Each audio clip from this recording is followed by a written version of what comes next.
أعوذ بالله من الشيطان الرجيم. Karena Abi adalah bapakku Yazid. Yazid tadi namanya. Akhraja dananir yatasaddaqu bihi. Masya Allah. Selalu mengeluarkan dinar-dinar. Ya, ada dinar, ada dananir, itu beda. Jadi satuan terkecil pada masa itu ada dirham, satuan terbesarnya ada dinar. Bismillah.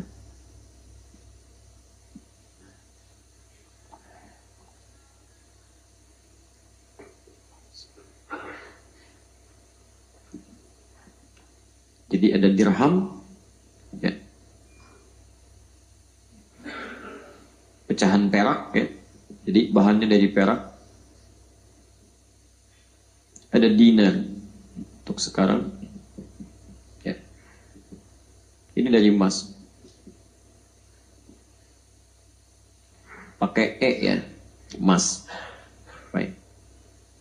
Ini jamaknya darahim, ya. Ini pengetahuan, nanti di surat Yusuf Anda akan temukan kalimat darahim, ya. Nabi Yusuf pernah dijual kan, dimasukkan ke dalam satu tempat yang gelap, ditafsirkan dengan sumur fi ghayabatil jub yaltaqit husba'du sayyarah, diambil kemudian oleh para kafilah, ya, para pedagang yang mau ngambil air, kemudian diambil Yusuf dari situ, ya. Kemudian dilihat, daripada beresiko dijual aja, mungkin menjadi budak, gak apa-apa kalau keuntungan sedikit. Maka dijuallah Yusuf itu darahim ma'dudah, ya, dengan keuntungan sedikit, yang penting dapat untung aja, menggunakan darahim, bukan dananir, ya. Kalaupun Yusuf itu tampan, luar biasa, cerdas, harganya mahal. Cuma mereka khawatir ada resiko dalam hidup mereka, takut dikejar-kejar, diketahui, sudah, yang penting keuntungan aja, walaupun nilainya kecil. Nih, dinar jamaknya dananir. Baik, pelan-pelan. Kalau sudah jamak, banyak atau sedikit? Banyak, ya, banyak. Dan ini satuan terbesar. Perhatikan, para sahabat itu dalam kehidupannya, ketika mereka akan memberikan sesuatu, mereka akan selalu mencari yang terbaik. Yang terbaik. Yang terbaik. Sahabat ahli tahajud, dekat dengan Nabi, ahli Quran, meriwayatkan hadis. Begitu mau memberikan sesuatu, cari yang terbaik. Ya. Misal, ketika mau menyembelih, mereka bisa dengan unta, mereka akan lakukan dengan unta. Makanya kalimat pertama bersyukur di Quran ketika menyembelih, itu penyembelihan unta. Inna a'tainakal kautsar, nikmat yang sangat banyak. Fassalli li rabbika wanhar. Kata Allah, kalau kami sudah berikan nikmat yang sangat banyak, syukuri minimal dengan rajin meningkatkan sholat. Gak bayar kan? Gak bayar sholat itu. Ya. Masa Allah sudah kasih, Anda sholat saja tidak menunaikan dengan baik? Ya. Kalau Anda ingin tambah dari situ, wanhar, sembelihlah. Apa yang disembelih? Nahara itu khusus menyembelih unta. Nahara itu penyembelihan di dada sebelah atas ini, ya, yang dilakukan tanpa dijatuhkan dulu hewannya. Ini nahara itu nggak dijatuhkan dulu. Makanya unta ketika mau disembelih, dia dalam berdirinya disembelih, ya, tidak dijatuhkan. Kalau Anda jatuhkan dulu, itu berubah kalimatnya dari nahara menjadi zabaha. Zabaha, yazbah. Ya. Makanya kambing, kerbau, ya, sapi dan sejenisnya itu saat disembelih, sembelihannya menggunakan kata zabaha. Idza zabahtum fa ahsinul dzibha. Kata Nabi, kalau Anda menyembelih, maka baguskan sembelihannya. Menggunakan zabaha artinya jatuhkan, jaga dengan baik, tenangkan hewannya, baru sembelih. Jatuhkan dulu. Ya.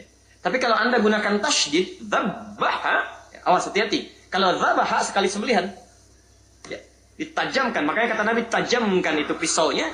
Di begitu Anda sembelih, sekali. Ya, sekali sembelihan, selesai. Nanti ada tekniknya itu. Ya, ada tekniknya. Ya. Tapi kalau Anda berkali-kali begini misalnya, itu pakai tasydid. Zabbaha. Zabbaha. Yuzabbihu. Ya. Kenapa saya terangkan ini? Saya akan ingin sekali tekankan kekejaman Fir'aun yang tak terkira itu. Quran surah kedua Al-Baqarah ayat 49. Ya, posisi paling kiri sebelah atas itu. Ya. Wa idh najjaynakum min ali fir'auna yasumunakum su'al adzab. Kemudian yuzabbihu, pakai tasydid. Pakai tasydid. Ya. Kata Allah, dan ingatlah, jadikan pelajaran ketika kami menyelamatkan kaumnya Musa dari kekejaman Fir'aun. Saking kejamnya, melakukan tindakan penyiksaan paling kejam, kata Allah. Paling kejam. Jadi kalau ada azab siksaan, yang paling buruk tuh Firaun. Yang paling buruk Firaun.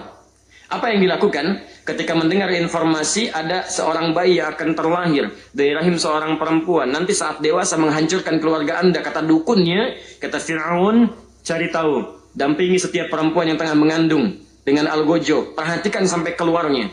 Kalau laki-laki langsung eksekusi, kalau perempuan biarkan dia hidup. Apa yang terjadi? Allahu Akbar. Dilihat perempuan bebas. Begitu laki-laki baru keluar masih merah, ya, di rahim ibunya baru keluar masih merah, kelihatan laki-laki, saking bencinya diambil, ingat, yudzabbihu, artinya dijatuhkan dulu, jatuhkan ke bawah, yudzabbihu, digorok jadinya di hadapan ibu yang baru melahirkannya. Dahsyatnya luar biasa itu, makanya disebut su'al adzab. Saya terangkan dengan menggunakan dzabaha dan dzabbaha, saking kejinya. Tapi sekeji-kejinya Firaun ditungguin dulu sampai lahir. Oh, perempuan bebas, laki-laki eksekusi. Manusia sekarang, Allahu Akbar, bahkan sebelum lahir sudah mengeksekusi dan tidak peduli apakah yang lahir laki-laki atau perempuan, ya. Dan lebih jahat, dimasukkan ke toilet, tiba-tiba keluar saja, ditutup, brang, selesai, ya. Karena itu orang-orang seperti itu Allah cabut pahala dan kasih sayangnya. Bukankah setiap seorang ibu merasakan sakit ada pahalanya, ya? Bukankah setiap ibu melahirkan ada rasa sakit, ada pahalanya di situ? Ya, ada rahmat di situ. Bukankah ada kasih sayang? Ketika sakitnya bayi jadi hadirkan dalam dirinya, itu ada ketenangan kan? Setengah sakitnya hilang, ya? Setengah sakitnya hilang. Tapi pada perempuan-perempuan yang bermaksiat, itu dicabut oleh Allah nilai itu. Tidak ada pahalanya.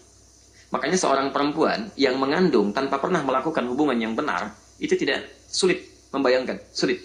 Biasanya dia akan tahan rasa sakitnya, seakan-akan nggak ada sakit. Normal biasa, supaya pahala dicabut oleh Allah. Ya, dia tidak punya rasa itu. Ya, makanya mudah melahirkannya. Ke toilet, keluar. Ya, ada yang melahirkan di kamar A, ada yang di toilet, ada yang di macam-macam. Kenapa? Karena Allah tidak menginginkan dia mendapatkan pahala lebih. Ya, supaya dia turun, rahmatnya dicabut. Ya, makanya diberikan begitu saja, keluar di toilet, seakan-akan tidak punya rasa kasih, supaya bertambah dosanya itu. Kalau dia tidak bertobat dalam kehidupannya, maka bayi-bayi itu akan dihidupkan oleh Allah dan akan diminta pertanggungjawabannya. Perhatikan, wa idzal mau'udatu su'ilat bi ayyi dzambin qutilat. Ketika bayi-bayi yang dieksekusi itu kemudian dibangkitkan oleh Allah, ditanya, kalian punya dosa apa sampai dieksekusi sebelum kalian tumbuh? Hati-hati, ya, hati-hati. Ada manusia-manusia lebih jahat dibandingkan dengan Firaun, ya. Dan Firaun masih normal. Firaun saja yang paling kejam menikah dengan pasangannya perempuan. Ya, ada manusia bukan Firaun nyari pasangan yang sama. Ada yang salah itu dalam hidup. Sadaqallahul azim.